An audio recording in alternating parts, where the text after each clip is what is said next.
Welcome to my second ever tea time. Today my tea is in this Stanley cup. I was thinking about all the ideas that I have for YouTube and the makeup things that I want to talk about, but right now obviously with TikTok we don't know what's going to happen. So I'm kind of waiting to see if my makeup content over there will be no longer, because if that's not an option, I'm gonna move the long form stuff over here. But if TikTok stays, I would love to do something a little bit different on here and continue to just chat about life things, behind the scenes things. I feel like this would be a nice place to do all of that. And if you guys don't know, I'm actually also on a podcast. So there are options if you want to see different types of content. Okay, I moved my camera because I have to look into this mirror over here. But yeah, I started that podcast with my best friend during COVID. She and I were best friends for a while. In high school, we did, oh my god, she hates when I talk about this. We were on our dance drill team together. We spent all of school, but then also practiced together. Weekends, we would have competitions, so we would spend a lot of time together. But in college, for college, I stayed on the West Coast. She went to the East Coast, and I feel like the reason we were able to maintain our friendship is because of the way that we would talk to each other. Not all the time, but when we did talk, it was a lot. Like we would stay connected by being just always so open with each other, and I feel like we always kind of told each other everything. And then after college, we were still long distance, and when COVID hit, I think our decision to start the podcast was mainly because we wanted to record our conversations and our memories. And I didn't even have TikTok at the time, so it wasn't really anything that I could promote.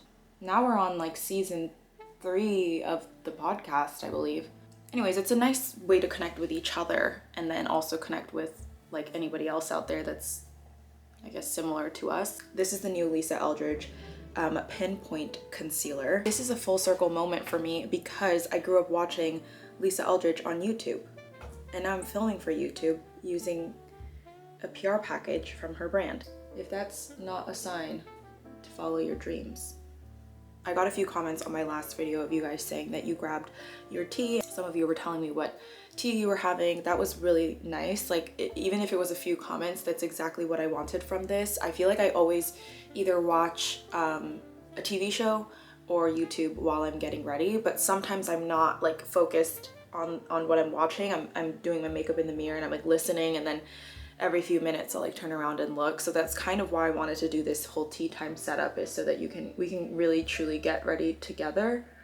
I mean, get ready with me's aren't a new concept at this point, but I do feel like short form has turned get ready with me into watch me get ready for 10 seconds, which I think is really fun, but it's not necessarily something that you turn on and you're getting ready together with the person that you're watching. So I'm hoping these videos can be at least 20 minutes, but maybe how long are you guys taking to get ready? Because I feel like 20 minutes is good, but I know some people they only need 7 minutes, and then some people obviously need longer. I mean, don't get me wrong, if I'm doing a look, it's gonna take longer than 20 minutes for sure. I'm trying to think if I have any new tea to share with you guys.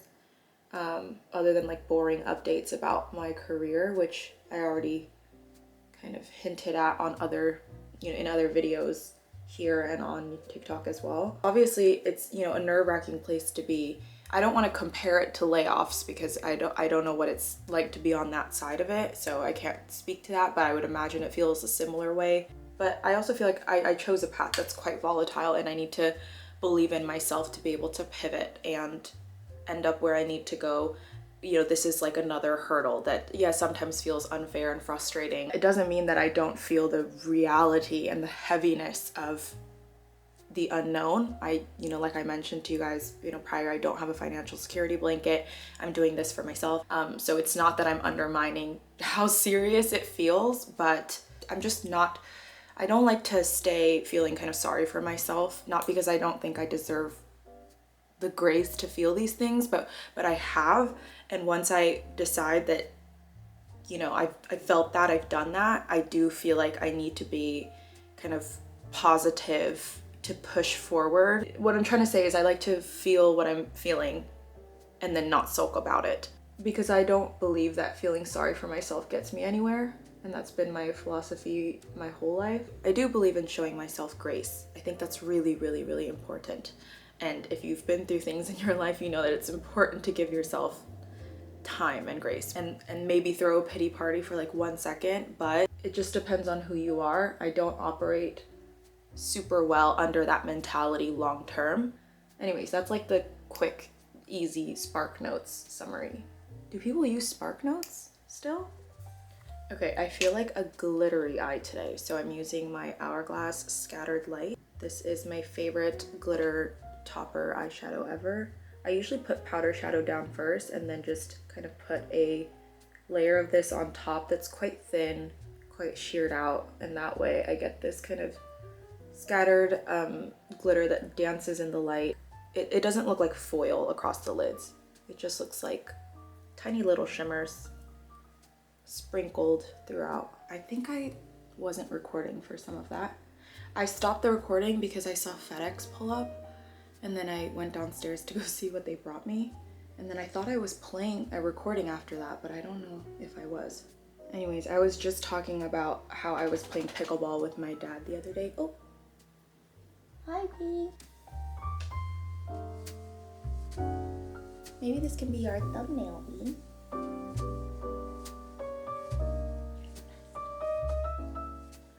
I was playing pickleball with my dad the other day, and there was a couple on the court.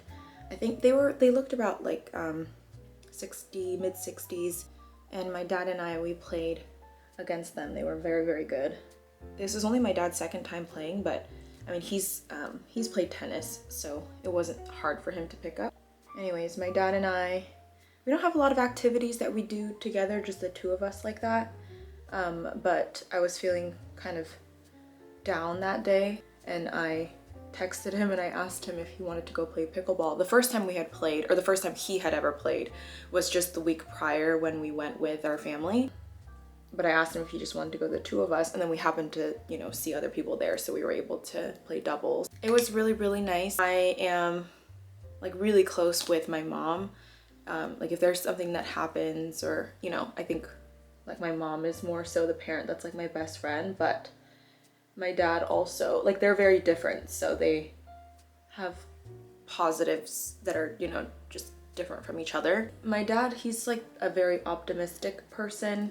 He's very silly. He likes cracking jokes. He likes saying stuff that makes me laugh. I'm not saying that I get along with my parents all the time, but I love them very, very much, and I'm very grateful that I have parents that are so loving. This is the new Huda Beauty ube powder, by the way. As I'm getting older, I'm definitely appreciating how my dad is, because as I get older and you see sometimes how heavy things are, you realize how special it is to have someone so close to you that's able to be, you know, positive and joyful through it. And those people, you know, a lot of times it's not like they're not taking it seriously. It's just that everything else feels so serious. So they want to be the one person that's, you know, not adding to that. And I think that's their own way of, like, that's a love language. And I'm very grateful for that. If you're watching this, like, wow, she does her makeup in such a funny order. I don't know what's going on today. I feel like today it's all over the place. Like, I'm not even done with my eyes, and I was doing powder, now I'm doing brows. Speaking of love languages though, do you guys believe in, like, do you think that the 5 major love languages captures the essence of like how we give and receive love? Like, do you think those categories are solid? I always thought they were, but I recently saw a TikTok that was saying that they don't believe, I'm gonna be honest, I didn't watch the whole video, but they were just saying that they don't really believe that love languages should just be limited to those things. And now I wish I had watched the video, but alas. I used to be such a words of affirmation person, giving, receiving, all of it. And I'm really not so much anymore. Just because it's not my primary love language, I don't think there's a world in which that's not very special to me. It will always be special to me to hear such amazing words from anybody in my life that means a lot to me. But definitely my love language now and has been for years, is acts of service. Let me know what your guys's are. I do feel like YouTube is, oh my gosh, that's what I was gonna tell you guys, is that I was looking through your comments on my first video, and it's the one right before this, and I realized how long the comments can be, and that was so exciting to me because I'm used to being on TikTok where there's a character limit, and I think it's the perfect platform to be able to get to know you more. So I'm curious like what your love languages are, if you even think about that, if you're not, if you think that that's cringy. I love talking about stuff like this because I think it's a good kind of gateway into finding out more about the people that I care about. Speaking of which, I have a few close friends and they've all moved away from Seattle now. They all came back at some point in December, which is really nice because I could see them and it felt like life was normal and okay for a second. And now I do miss them. Again, I have my family here, I have my sister here, so I'm thankful for that. There are weekends where I'm like, oh, it'd be nice to just see them for dinner, and then they're not there, and that's quite sad. But life is also really busy, so I miss them, you know, from time to time, but a lot of times I also don't have time to think about it too much because I feel like things are just, there are just so many things to do, you know, as an adult. Also, this mascara that I'm using, Maybelline Lash Stiletto, I use the waterproof one. It got discontinued. It's been my favorite for years and years and years. I'm a Maybelline mascara girl, and I use the waterproof version of all of these. In April, my family and I were going to Japan. So my parents, my boyfriend's coming, and then my sister and my brother-in-law. So it's the 6 of us, and it's the first time that all 6 of us are traveling together, and I'm so excited. The bronzer that I'm using is this one from Dior. This bronzer is one of the most natural powders I have ever tried, and I'm not just talking about the shade, it's beautiful, but I'm also talking about the formula. It is so sheer. Like, the great thing is that it does the work, you know, by itself. You don't need to really work to blend it, but that also means if you're looking for any kind of like pigment payoff, this is just not going to be the one. You might get quite frustrated at how much you have to build this. For me, this is what I look for. I love this kind of product. Let me show you the blush in the same formula as well.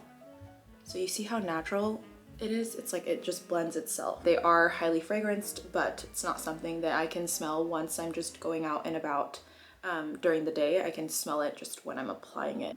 I'm using this Refi lip blur for like a very natural, kind of slightly defined blurred lip line. You can see what I mean, where it's giving me some definition, some pout, some volume, but you can't really see like a stark or harsh line. I'm wearing the Dior lip glow in the shade Mahogany just as a balm. This is very moisturizing. Again, content on here will be a little bit varied just until I have answers this week about how things with TikTok will go, and from there I think I'll have a better kind of vision of what my channel will look like. So I'll chat with you guys in the comments, and thanks for watching.